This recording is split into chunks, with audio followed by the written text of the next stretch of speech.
आज हम लोग हिंदी का प्रैक्टिस सेट पहला स्टार्ट करने वाले हैं, जिसका पहला क्वेश्चन दिया गया है। स्थूल का विपरीतार्थक शब्द है। स्थूल होता है बड़ा, तो इसका विपरीतार्थक शब्द हो जाएगा सूक्ष्म। नेक्स्ट क्वेश्चन है, अभी इसी के कुछ और देख लेते हैं। शब्द दिया गया है पतला, इसका विलोम शब्द हो जाएगा मोटा। अगला है ज्येष्ठ, ज्येष्ठ का हो जाएगा कनिष्ठ। स्थापर का जंगम, आलोक का अंधकार, सुशील का दुशील, संत का मर्द, शाश्वत नश्वर, एकाधिकार सर्वाधिकार, कलुष का निष्कलुष। ये विलोम शब्द थे कुछ। अगला क्वेश्चन है, रीति का बहुवचन दिए गए विकल्पों में से कौन सा है? तो रीति का हमको बताना है। रीति का रीतियाँ हो जाएगा बहुवचन। रीति का रीतियाँ। अगला क्वेश्चन है, आलस शब्द का विशेषण क्या है? आलस का विशेषण बताना है, आलसी हो जाएगा, आलसी। फर्स्ट आंसर इसका करेक्ट होगा। नेक्स्ट क्वेश्चन है, विशेषण देख लीजिए। विशेषण क्या होता है? जो शब्द संज्ञा या सर्वनाम शब्दों की विशेषता बताते हैं। इसके मुख्यतः 8 भेद होते हैं, उसको हम विशेषण कहते हैं। जैसे क्वेश्चन है कोई, राम बुद्धिमान लड़का है, तो बुद्धिमान क्या हो जाएगा? विशेषण हो जाएगा, जो विशेषता बताएगा सर्वनाम या संज्ञा की। 8 भेद होते हैं। गुणवाचक विशेषण, जिसमें गुण बताया जाता है। संख्यावाचक विशेषण, जिसमें संख्या होती है 1 2 3 4। परिमाणवाचक, जिसमें परिमाण बताया जाता है, ज़्यादा, कुछ, थोड़ा, ऐसे। सार्वनामिक विशेषण, इसका, उसका। व्यक्तिवाचक विशेषण, किसी व्यक्ति विशेष के बारे में बात की जाती है।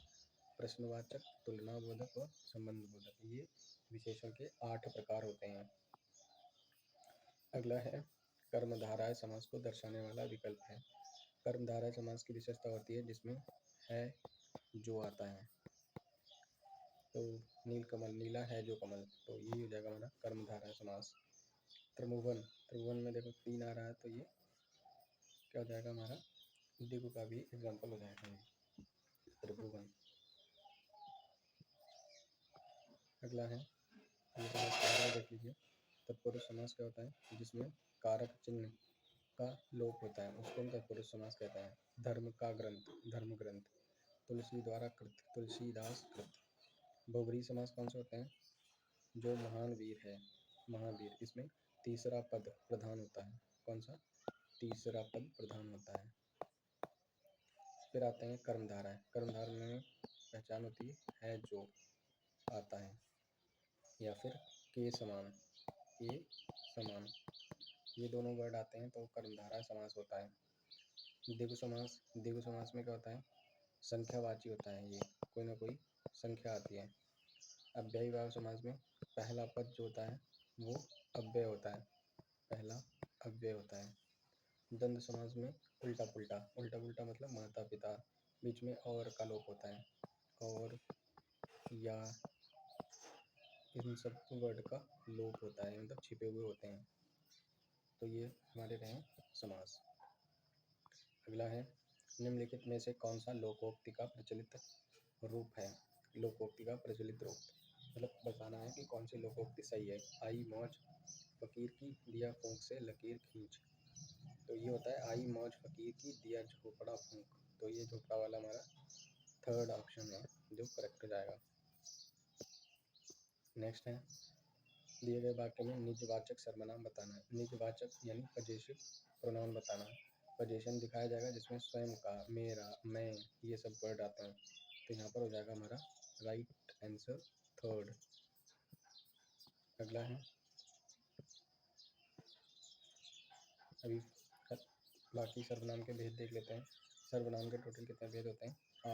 6 भेद होते हैं। सर्वनाम के 6 भेद होते हैं। पुरुषवाचक सर्वनाम, जिसमें मैं, मुझे, तू, तुम, तुझे, ये सारा आता है। दूसरा होता है निश्चयवाचक। निश्चयवाचक मतलब निश्चित होती है चीज़, ये, वे, यह, वह। अनिश्चयवाचक में अनिश्चित होती है, जैसे कोई, कुछ। दरवाजे पर कोई आया है, तुम बता नहीं सकते ना कौन है बाहर दरवाजे के। तो अनिश्चय होता है। प्रश्नवाचक में कौन, किसे, किसने लिया होता है। संबंधवाचक जो, सो, जिसको, उसको। निजवाचक में खुद शामिल होता है व्यक्ति, मैं, आप, ये सारी चीज़ें। अगला है अंधा युग, किसकी रचना है। अंधा युग बहुत ही प्रसिद्ध रचना है धर्मवीर भारती की। कुछ अन्य रचनाएं देख लीजिए। नरेश मेहता, नरेश मेहता जी ने अरण्य, उत्तर कथा, चैत्या, दो एकांत, प्रवाद पर्व, बोलने दो चिड़ को आदि लिखे हुए हैं। मोहन राकेश ने आषाढ़ का एक दिन, काफ़ी इम्पोर्टेंट, लहरों के राजहंस, आधे अधूरे, ये मोहन राकेश द्वारा लिखे गए हैं। श्रीकांत ने भटका मेघ, जल सागर, गरुड़, किसने देखा, दूसरे के पैर, अपोलो का रथ, फैसले का दिन, ये सभी श्रीकांत जी के लिखे हुए रचनाएं हैं। इनमें से कौन सा शब्द शुद्ध है, शुद्ध बताना है। तो ये सारा दीर्घायु का दिया हुआ है, तो दीर्घायु लिखते हैं अपन। फोर्थ आंसर सही जाएगा दीर्घायु। नेक्स्ट है कुछ और शुद्ध शुद्ध दिए गए हैं, जिसमें पहला है उज्ज्वल, तो उज्ज्वल का शुद्ध रूप ये रहता है ऐच्छिक, ये है। कवित्री पूछा जाता है, काफ़ी बार पूछा गया है।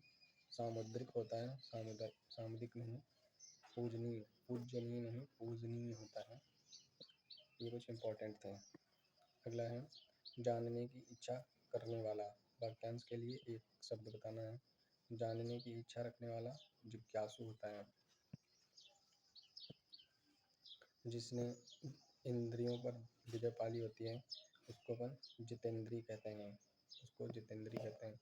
जो दूर की दृष्टि रखता हो, दूर की सोचता हो, दूरदर्शी बोलते हैं। नेक्स्ट है वही दिए गए हैं, दूर की बात सोचने वाला दूरदर्शी, इंद्रियों पर अपनी विजय करने वाला जितेंद्रिय, युद्ध रखने की इच्छा करने वाला युयुत्सु होता है। दुर्गम, जहाँ पहुँचना कठिन हो। अगम, जहाँ पहुँचा जा सके। दुष्कर, जिसे करना बहुत कठिन हो। नेक्स्ट है लखन सिंह, बिना किसी रोक टोक के भीतर चला आया, तो बताना है कौन सा वाक्य है। स्थान बोधक संरचना, बिना किसी रोक टोक के भीतर, भीतर क्या है, स्थान की बात कर रहा है, तो ये आंसर हो जाएगा हमारा स्थान बोधक संरचना है ये। देख लेते हैं विधि सूचक संरचनाओं में चाहिए क्रिया का प्रयोग होता है, तो जहाँ पर चाहिए का क्रिया का प्रयोग होगा वहाँ विधि सूचक होगा। चाहिए क्रिया स्वयं काल, लिंग, वचन और पुरुषों में अपरिवर्तित रहती है। इसका लिंग, वचन और काल पर कोई प्रभाव नहीं पड़ता है। अध्यापक को पढ़ाना चाहिए, चाहे यहाँ पर होता है अध्यापिका को पढ़ाना चाहिए, तो चाहिए तो वही रहता है।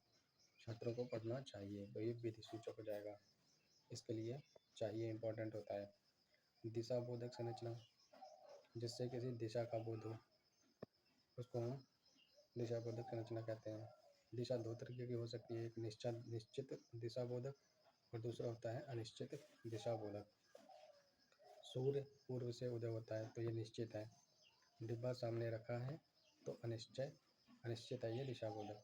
सामने है तो किस दिशा में है पता नहीं है, उत्तर, दक्षिण, पूर्व, पश्चिम।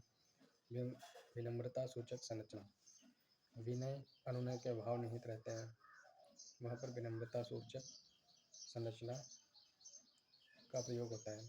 जैसे पिताजी मैं बाहर जा रहा हूँ, आज्ञा दीजिए, तो ये विनम्रता से बात कर रहा है। अगला है कौन सा शब्द आ उपसर्ग से नहीं बना है, तो आ प्लस जीवन, आजीवन होता है, ये बना हुआ है। आ प्लस चरण, आचरण होता है। आ प्लस गमन, आगमन होता है। आजकल, देखिए आ प्लस जकल कोई शब्द नहीं बनता है, इस वजह से हमारा फोर्थ आंसर सही हो जाएगा। फोर्थ ऑप्शन था उसका। अभी उपसर्ग प्रत्यय देख लेते हैं। उपसर्ग कौन से होते हैं, वे शब्दांश जो शब्द के पहले लगकर उसका अर्थ बदल लेते हैं उसको उपसर्ग कहते हैं। जैसे आहार में आ प्लस हार, आ प्लस हार, मूल शब्द इसमें हार है, उसमें आ उपसर्ग लग गया तो आहार हो गया, ये नया बन गया शब्द आहार। प्रत्यय ऐसे शब्दांश जो शब्द के अंत में जुड़कर उनका नया मतलब बताते हैं या कुछ नया अर्थ देते हैं, उसको हम प्रत्यय कहते हैं। डूबता, यहाँ पर देखिए डूब एक मूल शब्द था, उसमें ता प्रत्यय लगा दिया हमने, तो डूबता बन गया एक अलग शब्द जिसका कोई अलग नया मतलब है। डूबता यानी मतलब डूब रहा है। अगला क्वेश्चन, निम्नलिखित में से मूर्धन्य व्यंजन है। मूर्धन्य होते हैं डा और ढा, दो ही व्यंजन ऐसे हैं जो मूर्धन्य हैं, डा और ढा।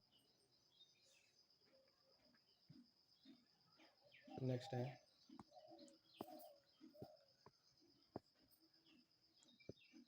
कुछ अन्य उदाहरण देख लेते हैं। तालव्य ध्वनियाँ कौन सी होती हैं जो तालुओं से बोली जाती हैं, जैसे जा और पा। ओष्ठ होती हैं जिसमें ओठ का प्रयोग होता है। पा और फा कंठ वाले, जो कंठ से आवाज़ आती है। गा और घा कंठ ध्वनियों के अन्य उदाहरण हैं छोटा आ, बड़ा आ, का, बा, घा, घा, ना। तालु से चा, छा, जा, झा, जा, अना। मूर्धन्य टा, ठा, डा, ढा, रा, अणा, अणा होते हैं। दंत ता, था, दा, धा, ना। ओष्ठ से पा, फा, बा, भा, ना। पा, फा, बा और भा ओष्ठ ध्वनियाँ होती हैं।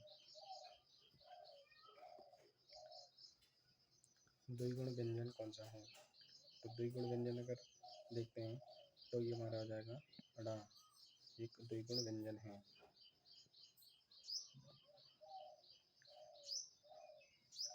ओष्ठ से पा, फा, बा, दंतोष्ठ पा और भा, दंत से ता, था, दा, धा, वर्ष ना, सा, जा, रा, ला। मूर्धन्य टाठा, डा, ढा, णा, ये मूर्धन्य ध्वनियाँ होती हैं। कठोर तालव्य चा, चा, छा, जा, झा होता है। कोमल तालव्य स्पष्ट कोमल तालव्य और स्वर यंत्रामुखी।